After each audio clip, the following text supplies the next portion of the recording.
کەسێکی زانا و دانا ئێدبیاوێ شەرع و فقه و فەلسەفە و ئێدگەنگەشێدا دگەل هزرێن جودا نویسەر و ڤەکولەر خودانێ پەیوەندیên بەرفرە ئەدگەل هەند زانایên جیهانی عەبدوڵڵا مەلا محەممەد ئەمین مەلا شێخ محەممەد مەلا داوود بێتواتەی ئەلمودەرس لە گوندێ زێوە سەر بە دەڤەرا خۆشداوەتی لە ساڵا 1991 دایک بوویە دەست بە ژیانێ کردە. کوڕی مەلا محەممەد ئەمین بوو. مەلا محەممەد ئەمین کەوا زاتێکی ئەو تۆ بوو سەردەمی خۆی لە شاری هەولێر لە ناو زانان بە شافعی زەمانی خۆی مەشهور بوو. مامۆستا مەلا عەبدوڵڵای بێتواتی کە ناسرا بوو بە مامۆستا مەلا عەبدوڵڵای کونەفلووسی و نازناوی ئەلمودەڕیز بوو لەبەرەوەی لە تەمەنی خۆی تقریباً هەموو تەمەنی خۆی لە تەدریس سەرف کرد. عەبدوڵڵا دناڤا ماڵباتێک ئاین پەروەر و زانستخواس هاتیە سەر دنیایێ و پەروەردە بوویە دناڤا کەشێ زانستên شەرعی و ژیانە حوجرێن کوردی مەزن دبە. ئەو سەردەمەی کە مامۆستا مەلا عەبدوڵڵای باپیرمان تێدا ژیاوە لە دوای دوو جەنجی جیهانی گەورە کە کاردانەوەی ڕاستەوخۆ و ناڕاستەوخۆی لەسەر جیهانی ئیسلامی و لەسەر عێراق و لەسەر کوردستان هەبووە. دوو فەقێ هەبوو لە مەغریب هاتبوون لەکن مەلا محەممەد ئەمینی خوێندیان و کتابی سەحیح البوخاری و کتابی تریاخین دوایە چوونە حیجاز سعودیە لەوێندە خوێندنیان تەواو کرد. هەر دژیێ زاروکینیا خۆدا عەبدوڵڵا دەست هاوێژیتە ڕێچکەیە زانین و معریفەت و ڕۆشنبیریێ پەرتووکە شەرح المغنی لە دەڤبابێ خوا خاندیە دە هەمان دەمدا لە گەلک گوند و باژێر و باژێڕووکان ئەدبیتە گەریدەیە زانین و زانستی. 12 ساڵان بۆ هاتینە هەولێرێ 1903 هاتە هەولێرێ کتابی شەرح المغنی کەوا لە کتابەکە لە بابەتی نەحو و قەواعیدە دەیخیند ئەو کتابەی دەخین لە خزمەت باوکی. پێشتریش لە عورف و عادەتی فەقیان وایە لە قۆناغی مستعیدی فەقێ تەدریس دەکا لەبەرەوە لەقەبی ئەلمودەڕیسی هەبوو لە زۆر لە نامەکان و لە کتێبەکانی دەنووسی ئال المودەڕیس. پشتی باوەڕنامە زانستیش لایە بابێخوا بۆ دەمەکێ کورد لە دیڤ پێشنیارە بابێخوا ئەچید بۆ گوندێ بەحرکە داکو لە دەف مەلا عوسمان شەوەکی بخینیت. چوارچێوەی حوجرە کە جیهانێکی سەربەخۆی هەروەها زۆر زانستیانە تێیدا ژیاوە و تێیدا تەسەووڕێکی بۆ دروست بووە ئەوەیە کە بەڕاستی دەتوانم بڵێم شۆڕشێکی معریفەتگەڕایی بەرپا بووە لە کەسایەتی زانستی مامۆستا مەلا عەبدوڵڵا. عادەتی فەقیان وا بوو وەخت خۆی کەوا دەگەڕان لەو شار و لەو گوندەی دەگەڕان لە دوو مامۆستایەکی باش دەگەڕان. بابیشی مامۆستا مەلا محەممەد ئەمین هەر باشترین مەلا بۆ وەخت خۆی خەڵکدا لە خزمەتی دەخێن بەڵام لۆ ئەوەی تەبیعەتی فەقیهاتیش وەربگریتن تۆزێک دوورکەویتەوە لە ئەهل و لە غزم و کەسی خۆی لە غەریبی فەرمانی پێدەکا کە بستەکردن مەلا عوسمانی شەوەچی کە لە بەحرکەی بووە. مەلا عەبدوڵڵا بێتواتەی دێژیێ 28 ساڵیدا لە ساڵا 1340 کوچی کۆتکەتە ساڵا 1919 زاینی ئیجازەتنامەیە مەلایەتیێ لە دەڤبابێخوا وەردگرە دیڤدا وەک نەریت ئاهەنگەکە قەشەنگژی بڤێ هەلکەفتێ ڕێکت ئێخەن. و زۆر لەگەڵیشی بوو ماندی بوو زۆر دەرسی کەوا پێگوتی هەتا کتابێک لە علمی منطق کەوا بە قەضایی پێدەگوترێتن لەبەرەوی کەوا داینایە مەلا محەممەد ئەمین بە دەرس بە کوڕەکەی خەوا گوتیە عیلاقەکی زۆر بەتێن و بەقووەت هەبوو لە بەینان سەرڕای کەوا عیلاقەی فەقیهاتی و مامۆستایەتی کە کوڕ و بابایەتیش بووە زۆر بایەخێکی زۆری پێدایە پێی ڕاگەیاندیە. مامۆستا مەلا عەبدوڵڵا کە لە ساڵی 1921 بڕوانامەی زانستی وەرگرت تا ساڵی 1961 کە وەفاتی کرد هەر تەدریسی دەکرد.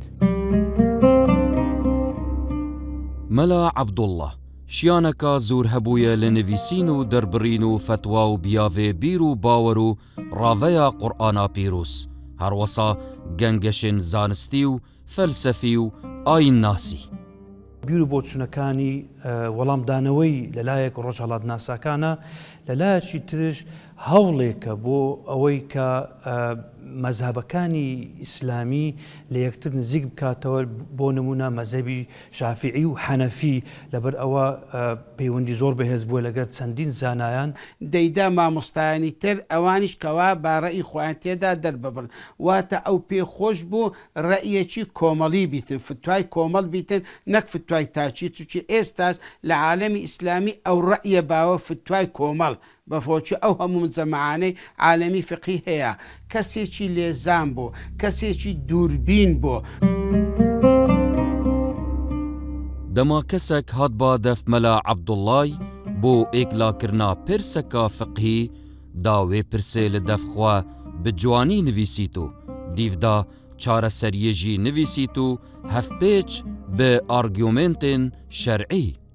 ئەو وەڵامدانەوەی زۆر زانستی لە چوارچەوەی فەلسفەیەکی ئیسلامیدا. مامۆستا مەلا عەبدوڵڵا لە هەولێر هەروەها لە عێراق لە جیهانی ئیسلامی پەیوەندی بەهێزی هەبووە. لە ڕێ ئافرەتێک ڕای دەگریتن سوالێکی بەسیتی لێ دەکات جوابەکەی داتەوە.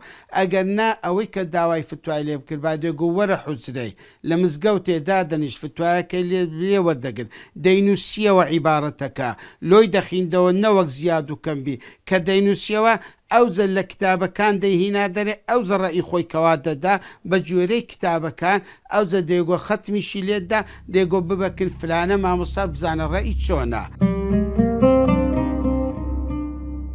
لە ساڵا 1940 مەلا محەممەد ئەمین ئانکو بابێ مەلا عەبدوڵڵا کوچا داویە دکات بێتواتەیی ئەدبیتە شینگرەvê babêxwe لە مزگەفت و حجرەیاوی.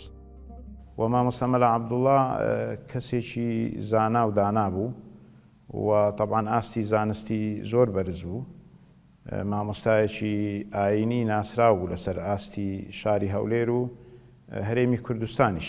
ئاخر ئەو پێڕاگەاندنە بوو کاتیکەوە لە 1940 وەفات دەکاتن مەلا محەممەد ئەمین لەسەر قەبران مەلا ئەفەندی گەورەی هەولێر لە غوتەیەکی داباز دەکات دەڵێتن مەلا محەممەد ئەمین خوددا لەگەڵ بیتن، خوددا لەگەڵ بی، خوددا لەگەڵ بیتن، ئەتو ڕۆیشتی مردی بەڵام کوڕەشی وەچی خۆت بەجێهێش لە دوای خۆت. مەلا عەبدوڵڵا بێتواتەیی نویسینên تایبەت ئاڵۆگورتکردن ئەدگەل نویسەرên بەرنیاس و زانا و دانایên سەردەمê xwe لە عێراق و جیهانا ئیسلامی بگشتی. پەیوەندی زانستی بووە، ئاڵوگۆڕی نامە، ئاڵوگۆڕی بیرڕا، هەروەها سەردانیکردن و سەردانی بەرامبەر.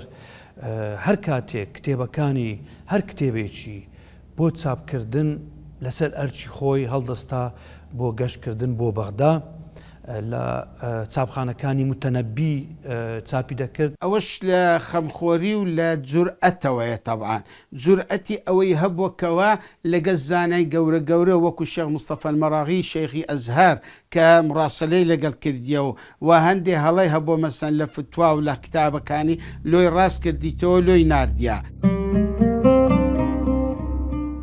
مەلا عەبدوڵڵا 5 کوڕ هەبوون، بەلێ تنێ 2 کوڕên wî rêrewa zanistên şerعî edgirne ber. Her du kur jî bi navê Mela Elî Muderrîs û Mela Faiz Muderrîs. قوتابخانەکەیان کە حجرە بوو لە مزگەفتی حاجی قادری دەباخ لە ساڵی 1903 ئەو حجرەیە دامەزرا لەو کاتێک کە مامۆستا مەلا حەمەد ئەمینی باوکی مامۆستا مەلا حەمەد ئەمینی کونە فلووسی هاتە شاری هەولێر لەو مزگەوتە مەدرسە و حجرەی دانا. کوڕەکەیدی مەلا فایز ئەویش زانا بوو لەسرە خۆ بوو حەلیم بوو کەسێکی ڕووخۆش بوو وەچی کەوا مامۆستا مەلا عەلی مەزیج خۆش بوو زانایان زۆر لە کنیان غردەبوونەوە هاتوچیان دەکردە. مەلا عەبدوڵڵا مەلا محەممەد ئەمین سیمبولێک بوو لە سیمبولên devera هەولێر. خەلکێ deverê ڕێز و تەقدیرەکە تایبەت ji bo wî hebû ji ber zanist û kesayetiya wî ya bihêz. لە جیهانێکی بچووکەوە لە هەولێر بۆ جیهانێکی گەورەتر، جیهانی ئیسلامی، جیهانی معریفەت و داهێنان ئەو کات سەردەمی داهێنان بووە لە جیهان لەبەر ئەوە تەقەبول و بڕوای بۆی هەبووە کە مرۆڤ پێویستە مرۆڤی مسلمان پێویستە هەوڵ بدا بۆ دۆزینەوە بۆ ئەنجامدانی توێژینەوە بۆ ئەوەی گەشت بکە فێر ببی. پێگەیەکی زانستی گەورەی هەبووە بەڵام تەنها خەریکی تەدریسیش نەبووە. زۆر لە مامۆستا گەورەکانی کورد لەبەرەوەی زیاتر خەریکی تەدریس بووینە نەیانتوانیە تەئلیف بکەن و کتێب بنووسن، بەڵام مامۆستا مەلا عەبدوڵڵا لەگەر تەدریس و لەگەر ئەوەی کە پێشنوێژ و وتارخوێنیش بووە چەندین پەرتووک و نامەی زانستیشی نووسیە. مەلا عەبدوڵڵا خودی زانستێک زۆر بوو، ئەدبیاوێ شەرع و فقه و منازەرە و منطیق و نەحو و فەلسەفێدا خودی چەندین بەرهەمە لە پەرتووک و نامیلکەیان ڤەکولین و تەحقیق هەنە ئەدبیاوێ تەفسیر و فقهیدا کە توانیتی لە زۆربەی عیلمەکان کتاب دابنێتان. ئەو شاهدیەش لەو گۆترە نەیگۆتیە ئەو زانایە دیتیتی کەوا مامۆستا مەلا عەبدوڵڵا چ زانستێکی پێ و لەو کتابانەی کە داینایە چ زانستێکی کۆ کردیتەوە، عیبارەتێکی کورد معنایەکی زۆر کەوا دەگریتەوە. لەبەرەوە دەبینین لە زۆربەی شارەکانی کوردستان فەقێ باشەکان زانایانی ئاینی ڕویان لە مەدرسەی مامۆستا مەلا عەبدوڵڵا دەکرد تا دەگەیشتنە بڕوانامەی زانستی و بڕوانامەی زانستیان لەسەر دەستی ئەو وەردەگرت. مەلا عەبدوڵڵا بێتواتەی سەربارێ وێ ئێکێک و ئەتناڵان بدەستێ چەندین دەرد و نساخیان ڤە، بەلێ ئەوی هەموو ژیانە خوا بۆراند بە دانوستاندنا زانین و مەعریفەتێ و ناسناوێ سەیید الموسەنیفین وەردگرە. مەلا حوسێن زانایەکی گەورە بوو، تەفسیریشی هەیە بە ناوی ژیانی ئینسان لە قورئانی پیرۆز، وەروها کتابی بوخاریشی شەرح کردیە بە کوردی و چەند کتابێکیشی کەوا دانایە. ئەو زانایە وەختی خۆی کەوا ناوی لە مامۆستا مەلا عەبدوڵڵای نابوو سەیید الموسەنیفین. و زۆر لە فەقێ زیرەکەکان دەبینین لە حوجرەی مامۆستا مەلا عەبدوڵڵا هەم تەخەڕوجیان کردیە هەم بڕوانامەی زانستیان وەرگرتیە زانایانی ئەو کات.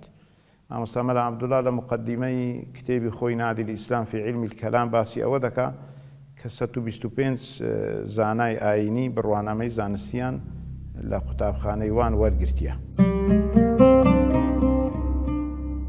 مەلا عەبدوڵڵا بێتواتەی خودی ڕەوشتێک باڵا بوو، کەسێک نەرم و سەرخۆ بوو، هەردەمیێ هەفکار بوو، ئەدگەل کەسێن پێتوی و هەژار و نەدار جهێ خوا دناوا دلێ پڕانیا خەڵکیدا کردبوو. بە شێوازێکی تر تەمەشای کەسایەتی دەکەم وەکو کەسایەتی زانستی. کەسایەتی زانستی هۆشمەندی و هەروەها عەبقەریەتی لە نووسین و لە چۆنیەتی بیرکردنەوە و هەروەکو ئاماژەم پێکرد لە چوارچێوەی فەلسەفەیەکی ئیسلامی لە چوارچێوەی خواناسین. بابەتی تەحقیق الکەلام النەفسی کە بابەتێکی گرنگە لە عەقیدەی ئیسلامی ئەو کتێبە ئەو نامەی بە تایبەت لەسەر ئەو بابەتە نووسیە. تەحقیق الئیسلام زیاتر ڕەتدانەوە بوو لەسەر ئەو کەسانەی کە بەرامبەر بە ئیسلام شتیان نووسیە یان هجوومیان کردە سەر مەبادی و عەقائیدی ئیسلام. حتا ئەوەی کە داهات سوئالی کە لێ دەکرد ئەگەر سوئالەکەشی جوابەکەشی بە هەوەسی وی نەبا، بە ئیرادە و بە خۆشی وی نەبا، مەسەن تەلاق با تەلاقی کەت با یا معاملەک با پێ بگۆت بە حرامە، ئەوەندە بە نەرمونیانی ئەوەندە بە خۆشی لۆی باز دەکرد، ئەو کەسە هیچ دڵی گران نەدەبوو، هیچ دڵی گران نەدەبوو لە جوابەکەی. وەروە کەسێکی عاقڵ بوو، زۆر کەس پرسی پێ دەکرد.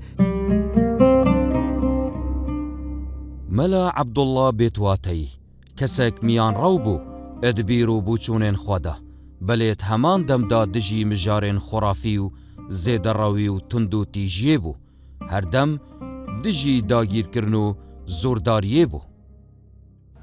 و کتێبێکی هەیە لەسەر بابەتی ڕەتدانەوە لەسەر غولام ئەحمەد القادیانی ئەو کات کە لە هیند و پاکستان فرقەی قادیانی دروست کرد و طبعا زۆر دوور بوو لە مەبادی ئیسلام. المدفع الرحمانی في الرد على غولام ئەحمەد القادیانی. حجرەنامە من بڕوام وایە کە باپیرەکانمان لە هەولێر لە کوردستان کە لە حوجرە دەست پێشخەری گەورەیان کردووە بۆ پێگەیاندنی نەوەیەکی زۆر بیرکراوە هەروەها کرانەوە بەرامبەر جیهان. مەلا عەبدوڵڵا خودی بووچوونە خوا بوو دێ بیاوێ ئیجتیهادێدا ئێک بوو ژە ئەندامên لیژنەیە ئەنجومەنێ زانستی لە هەولێر هاوشێوێ مەلا ساڵح کوزەپانکەیی و ڕەشاد موفتی بوو.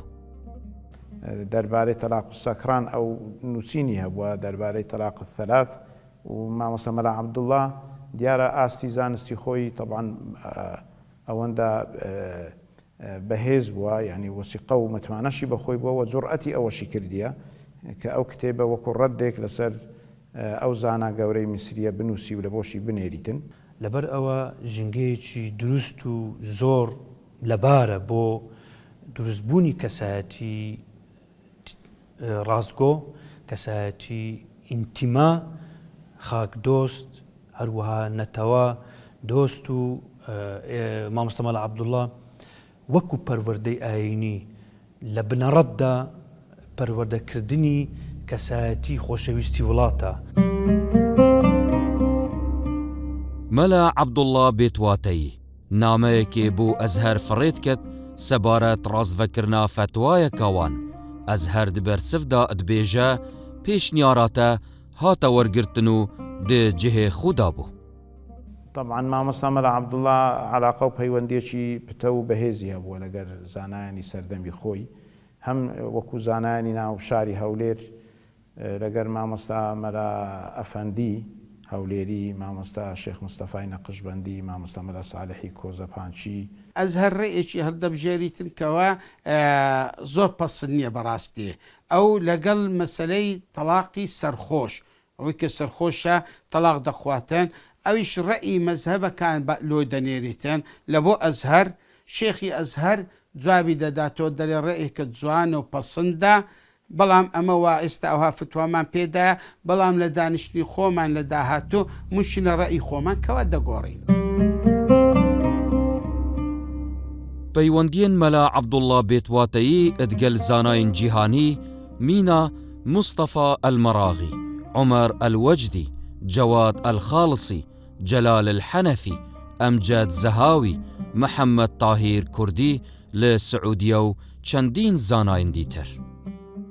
لە خەمخۆری لە بۆ یەکبوونی مسلمانان تەفریقە نەمینێ لە بینی مسلمانان لێ محەممەد جەواد الخاڵسی یەک لە ئەئیمەی شیعەکان بوو و مەرزەع بوو هاتە هەولێر لەگەڵ باپیرم کەوا مەلا عەبدوڵڵا کەوا دانیشت لۆ ئەوەی تاوەکو ڕێگا و چارە ببیندرێتەوە مەسائلی خلاف لە بینی شیعە و سوننە نەمینێتن ڕێگا ئیتفاق ببیندرێتەوە مەسائلانێکە متتەفیقن. و وەفدێک لە زانایانی شیعە لە پەنجاکان سەردانی مامۆستایان کرد لە نەجەف هاتبوون لە بۆ حیوار و دیبەیتکردن لەسەر ئەو بابەتانەی کە لێ نێوان بە مەزهەبی سوننە و شیعەدا هەیە. ئەمەش دیسان پێمان دەڵێت کە مامۆستا پێگەیەکی گەورەی هەبووە لەسەر ئاستی کوردستان و عێراقیش. داهاتووی کوردستان لە چ وێزگەیەکدا خۆی دەنوێنێت کە داهاتوێکی گەشە هەردەم وەکو شعارێک بۆ ئەوەی کە سەربەخۆیی کوردستان دوا قۆناغی ئەو ئامانجانە بێت کە هەر مامۆستایەکی ئاینی هەر بیرمەندێک و هۆشمەندێکی کورد هەوڵی بۆ دەدات. محەممەد تاهیر زانایەکی کوردە لێ وڵاتی سعودیایە ژیان بسەر بریە نامەیەکێ بوو مەلا عەبدوڵڵا بێتواتەیی فڕێ دکات تێدا داخواز دکات کۆ سەرداناوی بکات پەرتووکا خواژی بناوێ مێژووە قورئانێ پێشکەشیوی دکات. کەسێکی زانا و دانابوو لە ناحیەی ئەخلاق و ڕەوشتیش هەمویان تەئکیدیان دەکردەوە کە مامۆستا لە ئاستێکی زۆر زۆر بەرزدا بوو لە تەعامل و هەرسوکەوتی لەگەر خەرک لەگەر قوتابیان لەگەر کۆمەلگار و خەتاتیش بوو لە شاری مەکەی مەشهور بوو قورئانیشی هەموو نووسیبەوە زۆر بە خەتێکی زۆر خۆش و هەموو ساڵێک بەینابەین نامەکی بە خەتێکی جوان لە بۆ باپیرم دەنووسی مەلا عەبدوڵای دەنووسی کەوە جێژنە نامە یا مناسەباتش توالە لە ئاخری نامەکەش دێگوت ئیبنکم مامۆستا مەلا عەبدوڵا لە قۆناغی تەحسیل و فەقێیاتی زۆربەی کتێبەکانی لە خزمەت باوکی خوێندیە لەبەرەوەی هەم مەدرسەکەیان پێگەیەکی گەورەی هەبووە هەم باوکیشی زانایەکی گەورە بووە لەگەر ئەوەش وەکو فەقێیەکان چووە لە قوتابخانەکانیش بە تایبەت لە لای مامۆستا مەلا عوسمانی شەوەچی لە بەحرکە هەندێک لە مەوادی منهەجی فەقێیاتی لەوێن دەرخوێندیە. li serdemê paşatiya Iraqê li salên çilan da li encûmenê nênerên Iraqê yasayekê berûvajî şer'î ethête pesendkirin. Mela Abdullah û Mela Salih ku zepankeyî seredana Bexda dikin û çavên wan bi padşahî dikevin.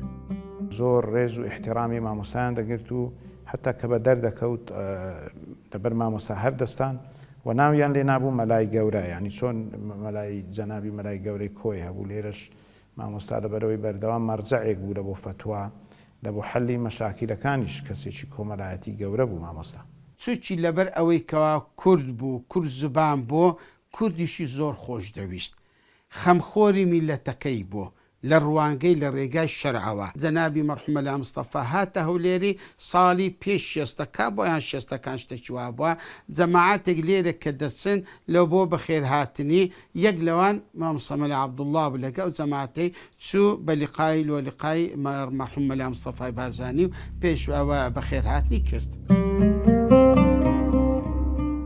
هەر قوتابیەکێ لە هەر حجرەیەکێ مهلەتا زانستی وەرگرت بە واژوا مەلا عەبدوڵڵا بێتواتەیی لەسەر بە li dev desthelata wî çaxî et hat pesendkirin. ئەوەش گرنگی بەڵگە لەسەر ئەوەیە کەەوە مامۆستا مەلا عەبدوڵڵا کەسێکی زانا بووە و کەسێکی مەشهور و دیار بووە متمانەی جیهەتە زانستەکان بووە تەڵەبەکان و فەقێیەکانی ویان بە هەند وەرگرتیە ڕێزیان لێگرتیە ڕێزیان لە تەوقیعی مامۆستا مەلا عەبدوڵڵا گرتیە. پاشەویش مامۆستا مەلا فائیز لە شوێنی دەبیتن و مامۆستا مەلا عەلی تەبعاً لێرە لە مزگەفتی شێخی چۆلی دەبیتن و مەدرسەکەیان بەردەوام دەبیتن تا دواتریش مامۆستا مەلا خالید و مامۆستا مەلا عیمادیش کەنەوەی مامۆستاینا قوتابخانەی ئاینی ڕسمی سەر بە وەزارەتی ئەوقاف دەکەنەوە تا ساڵی 2016 بزانم ئەو مەدرسەیە هەر ئاوەدان دەبیتن. مەلا عەبدوڵڵا بێتواتەی ژیەکێ تژی لە ئازار و نەخۆشی برەسەر بەلێت هەمان دەمدا ژیانێک تژی زانین و زانست و خزمەت پێشکەش کرد لە ساڵا 1961 ڕحاوی ئەچی دەف یەزدانێ مەزن و دلووان. زانایەکی زۆر لە هەولێرە ئامادە بوون مەلایەکی زۆر خەڵکێکی خانەدانی هەولێر زۆربەی زۆریکەوە ئامادە بوون لە کاتی تەشیعی جەنازەکەی کە لە ساڵی 1961 لە مانگی ڕەجەب وەفاتی کردیە. بەڵام ئامۆژگاریەکانی لە گشت وردەکارەکانی لە ژیانی ڕۆژانەماندا نەوەکانی بەرجەستە دەبێ و هەوڵ دەدەین کە بە حرف بە دەق وەری بگرین.